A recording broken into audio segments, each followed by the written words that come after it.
galerinha! Aqui é a Sabrina, sua audiobooker preferida. Gostaria de apoiar o canal? Chave Pix na descrição. Obrigada pela ajuda. Dito isso, vem ouvir comigo. O parque. Um crepitar baixo como fogo numa lareira. Algo morno e úmido fez cócegas no tornozelo de Grant. Ele abriu os olhos e viu uma enorme cabeça bege. A cabeça se estreitava até uma boca achatada com o formato de um bico de pato. Os olhos saltados acima do bico eram suaves e gentis como os de uma vaca. A boca semelhante a um bico se abriu e mastigou as pontas do galho em que Grant estava sentado. Ele viu dentes grandes e quadrados. Os lábios mornos tocaram outra vez seu tornozelo enquanto o animal mastigava.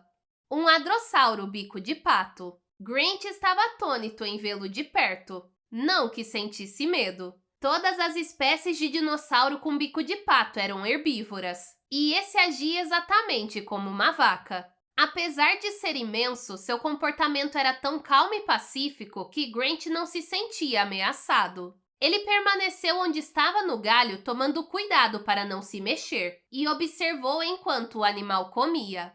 Grant estava espantado por guardar uma sensação de proprietário em relação àquele animal. Ele era provavelmente um maiasauro do final do Cretáceo em Montana. Ao lado de John Horner, Grant havia sido o primeiro a descrever essa espécie. Maiasauros tinham o lábio superior curvado para cima, o que dava a impressão de que exibiam um sorriso. O nome significava lagarto boa-mãe. Pensava-se que os maiasauros protegiam seus ovos até que os bebês nascessem e pudessem cuidar de si mesmos.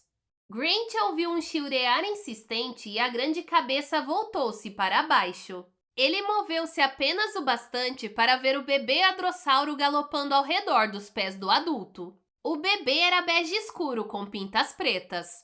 O adulto abaixou a cabeça até o chão e esperou imóvel, enquanto o bebê se erguia nas patas traseiras, repousando as dianteiras na mandíbula da mãe e comia os galhos que pendiam da lateral da boca dela. A mãe aguardou pacientemente até o bebê terminar de comer e descer para as quatro patas outra vez. Em seguida, a grande cabeça subiu de novo na direção de Grant. O hadrossauro continuou comendo a apenas alguns metros dele. Grant olhou para as duas narinas no topo do bico superior achatado. Aparentemente, o dinossauro não conseguia farejar o pesquisador. E apesar de o olho esquerdo estar olhando diretamente para ele, por algum motivo o hadrossauro não reagia a Grant. Ele se lembrou de como o tiranossauro não conseguira vê-lo na noite passada. Grant decidiu fazer um teste. Ele tossiu.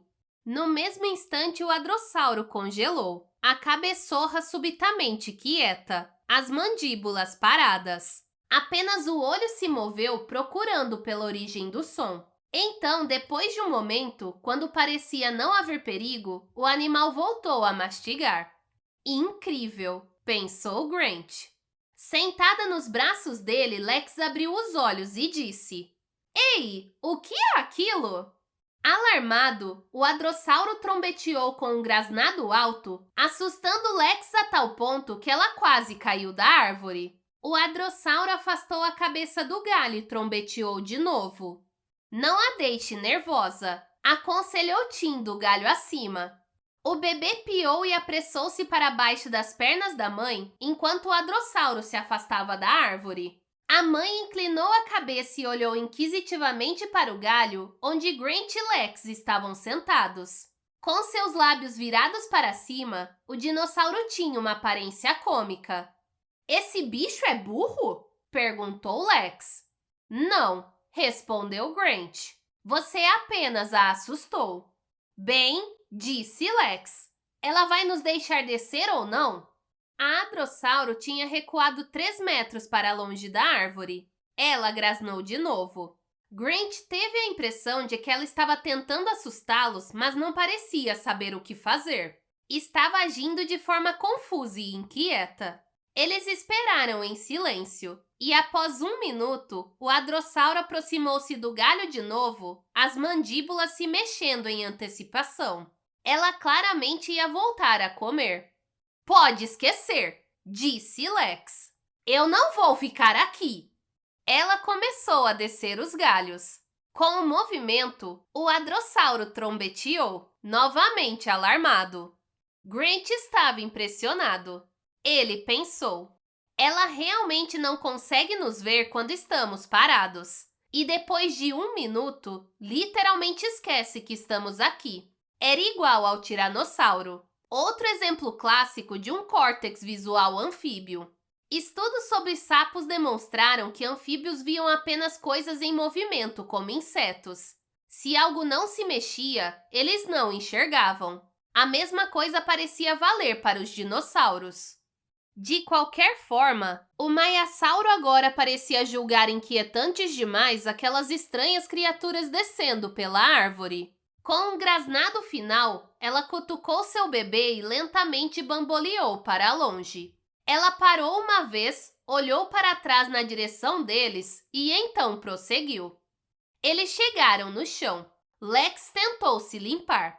As duas crianças estavam recobertas por uma fina camada de poeira. Ao redor deles, a grama tinha sido pisoteada. Havia manchas de sangue e um cheiro azedo. Grant olhou para o relógio e disse: "É melhor irmos andando, crianças." "Eu não vou", respondeu Lex. "Não vou mais andar lá fora." "Nós temos que ir." "Por quê?" "Por quê?" explicou Grant. "Precisamos contar a eles sobre o barco. Como eles parecem não nos ver nos sensores de movimento, temos que fazer todo o caminho de volta sozinhos. É o único jeito." "Por que não podemos pegar o bote?" perguntou Tim. "Que bote?" Tim apontou para o prédio baixo onde eles haviam passado a noite, feito de concreto e com barras de segurança, que era um prédio de manutenção. Ficava a quase 20 metros de onde eles estavam do outro lado do campo. "Eu vi um bote lá", disse ele. Grant logo compreendeu as vantagens. Eram 7 da manhã. Eles tinham no mínimo 13 quilômetros a percorrer. Se pudessem usar um bote ao longo do rio, progrediriam com muito mais rapidez do que indo por terra. "Vamos lá", disse Grant. Arnold apertou o botão para colocar no modo de busca visual e observou enquanto os monitores começavam a sondar todo o parque, as imagens mudando a cada 2 segundos. Era cansativo de assistir, mas não havia jeito mais rápido de encontrar o Jeep de Nedry, e Muldoon tinha sido irredutível sobre isso. Ele saíra com Gennaro para verificar o estouro da manada. Mas agora que a manhã havia chegado, queria que o carro fosse encontrado. Ele queria as armas. Seu interfone apitou. "Senhor Arnold, posso ter uma palavrinha com o senhor, por favor?"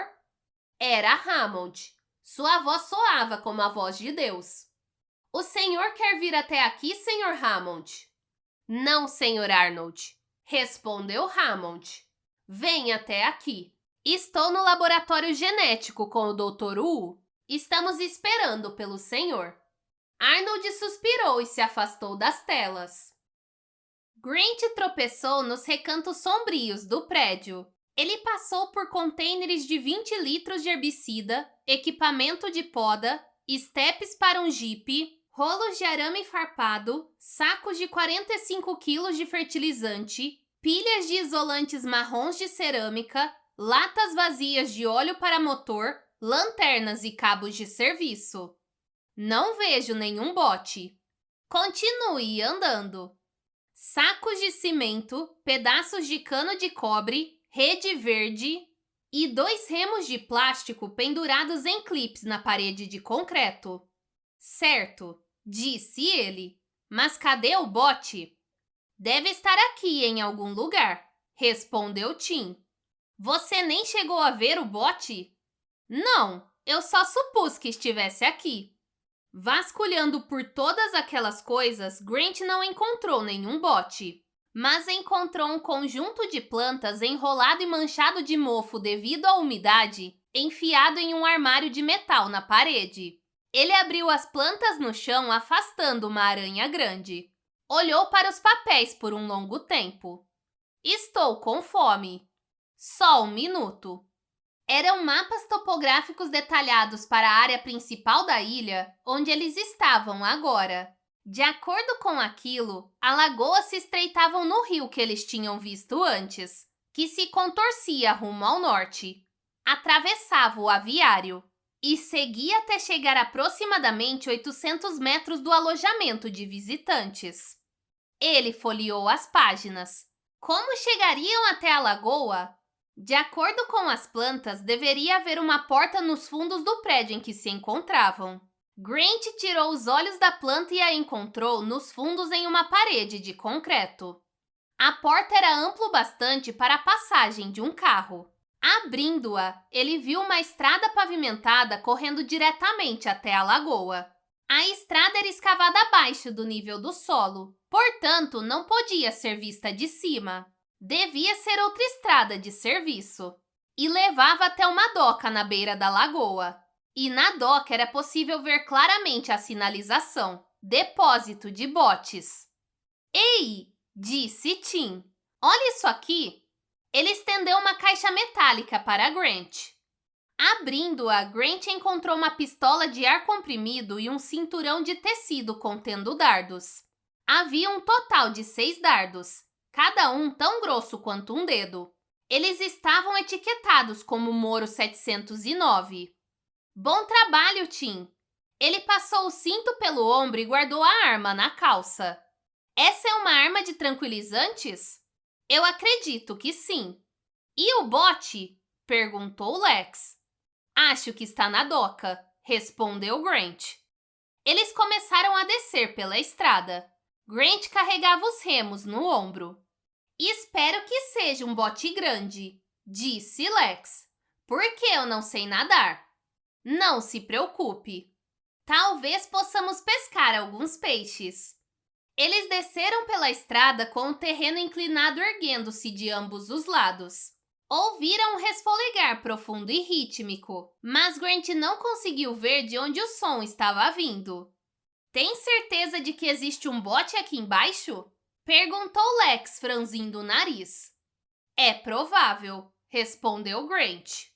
O ronco ritmado ficou mais alto enquanto eles caminhavam, mas também ouviram um zumbido monótono e estável. Quando chegaram ao fim da estrada, na borda da pequena doca de concreto, Grant congelou em choque.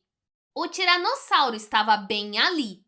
Sentado sob a sombra de uma árvore, tinha os membros inferiores estendidos diante dele. Os olhos estavam abertos, mas ele não se mexia, exceto pela cabeça que subia e descia gentilmente a cada resfolegar. O zumbido vinha das nuvens das moscas que o cercavam, rastejando sobre seu rosto e mandíbulas relaxadas suas presas ensanguentadas, e as ancas de um hadrossauro morto jogadas atrás do tiranossauro. O tiranossauro estava a menos de 20 metros de distância. Grant tinha certeza de que ele os havia visto, mas o grande animal não reagiu. Apenas ficou ali, sentado. Ele levou um momento para perceber. O tiranossauro estava adormecido. Sentado, mas adormecido. Grant fez sinais para que Tim e Lex ficassem onde estavam. Ele caminhou lentamente em direção à doca, bem no campo de visão do tiranossauro. O enorme animal continuou a dormir, roncando de leve.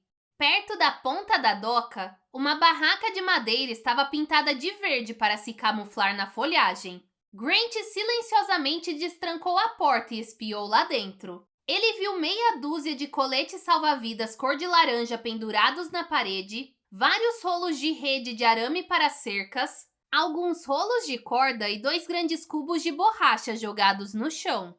Os cubos estavam amarrados firmemente com faixas de borracha. Botes. Ele olhou para Alex. Ela falou sem emitir som. Nenhum bote? Ele assentiu com um gesto da cabeça. Tem sim. O tiranossauro ergueu um braço para afastar as moscas zumbindo em volta de seu focinho. Foi seu único movimento. Grant puxou um dos cubos para fora até a doca. Era mais pesado do que esperava. Ele soltou as faixas. Encontrou o cilindro utilizado para inflar o bote. Com um assovio alto, a borracha começou a se expandir. e com um spá, acabou de se desdobrar e abriu-se na doca. O som foi assustadoramente alto aos ouvidos deles. Grant se virou e olhou para o dinossauro.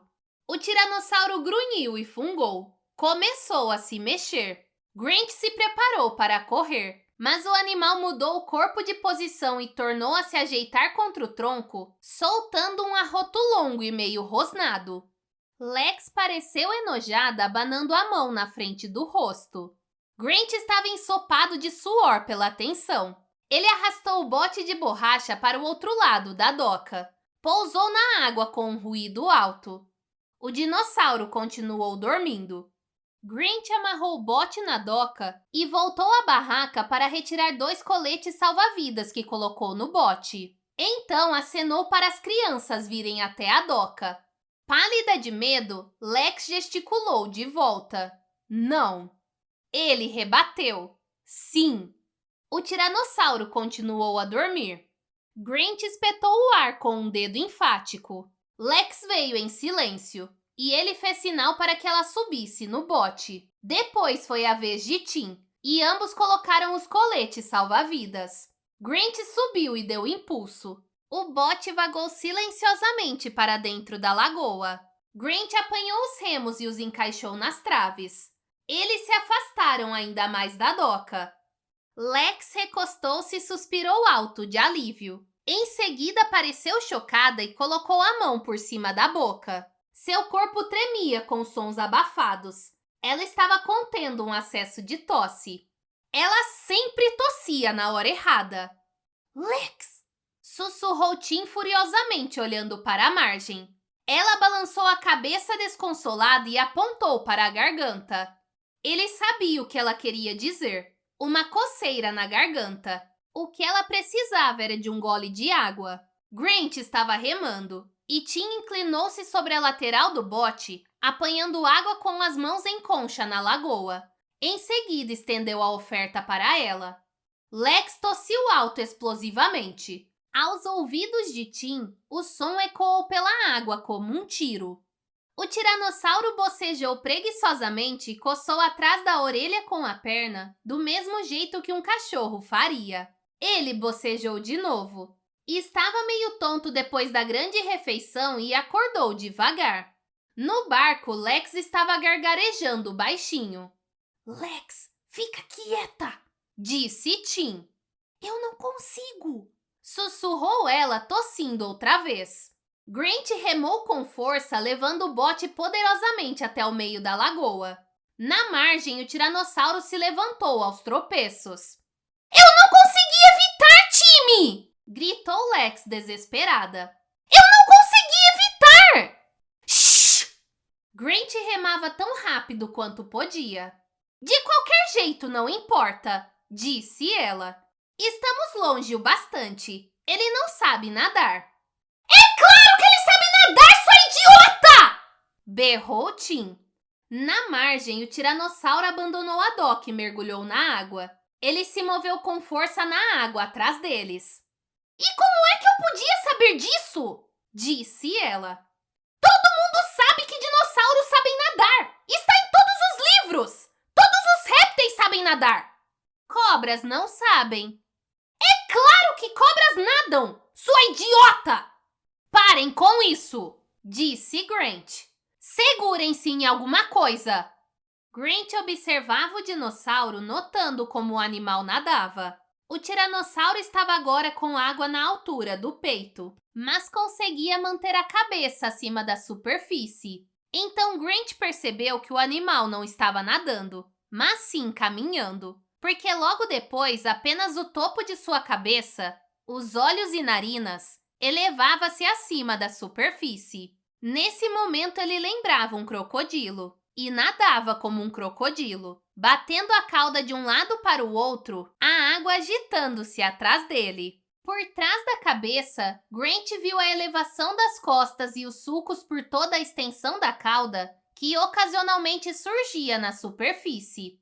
Exatamente como um crocodilo, pensou ele infeliz. O maior crocodilo do mundo. Me desculpe, Dr. Grant, choramingou Lex. Eu não queria fazer isso! Grant olhou por cima do ombro. A lagoa não tinha mais do que 90 metros de largura naquele ponto e eles estavam quase no centro dela. Se ele continuasse, a água voltaria a ser rasa. O tiranossauro poderia voltar a andar e ele se moveria mais rápido na água rasa. Grant deu uma volta com o bote e começou a remar para o norte. O que você está fazendo? O tiranossauro estava agora a apenas alguns metros de distância. Grant podia escutar suas inspirações curtas conforme ele se aproximava. Grant olhou para os remos em suas mãos, mas eles eram feitos de plástico leve. Não eram armas de jeito nenhum. O tiranossauro jogou a cabeça para trás e escancarou as mandíbulas, mostrando fileiras de dentes recurvados. Então, em um grande espasmo muscular, lançou-se para cima do bote, perdendo por pouco a amurada de borracha. O grande crânio se fechando com estrondo. O bote balançando para longe na crista da onda gerada por ele. O tiranossauro mergulhou sob a superfície, deixando bolhas gorgolejantes atrás de si. A lagoa ficou quieta. Lex agarrou as alças da amurada e olhou para trás. Ele se afogou? Não, disse Grant. Ele viu bolhas.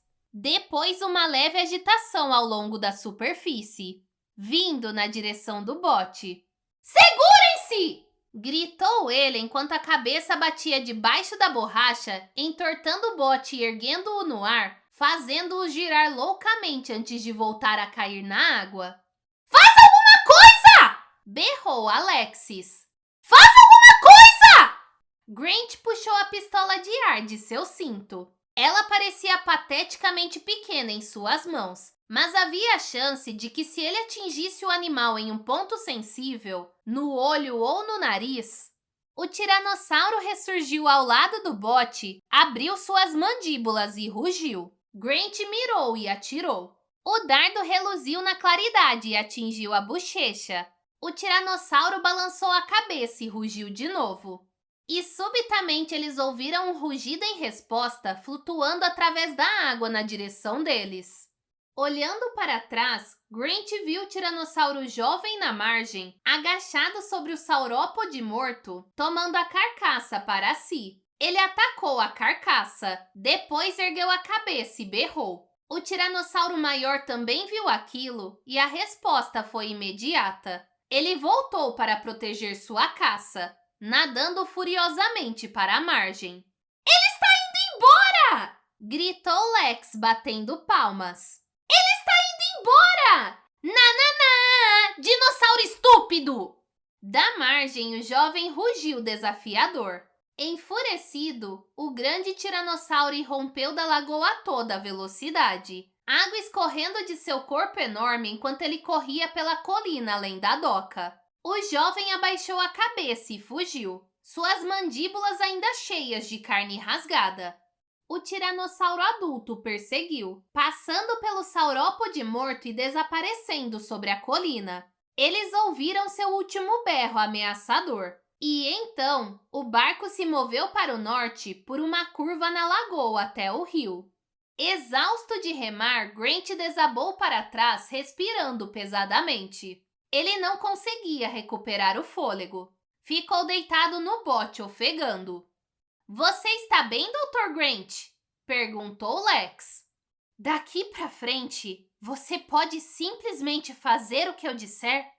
Tudo bem. Suspirou ela, como se ele tivesse acabado de fazer a exigência mais irracional do mundo. Ela pousou a mão na água por algum tempo. O senhor parou de remar, disse ela. Estou cansado, disse Grant. Então por que ainda estamos nos movendo? Grant se sentou. Ela tinha razão. O bote boiava firmemente para o norte. Deve ser uma corrente. A corrente os levava para o norte na direção do hotel. Ele olhou para seu relógio e ficou espantado ao ver que eram apenas 7h15. Só 15 minutos tinham se passado desde que ele olhara para seu relógio pela última vez. Pareciam ter sido 2 horas. Grant repousou contra as amuradas de borracha, fechou os olhos e dormiu.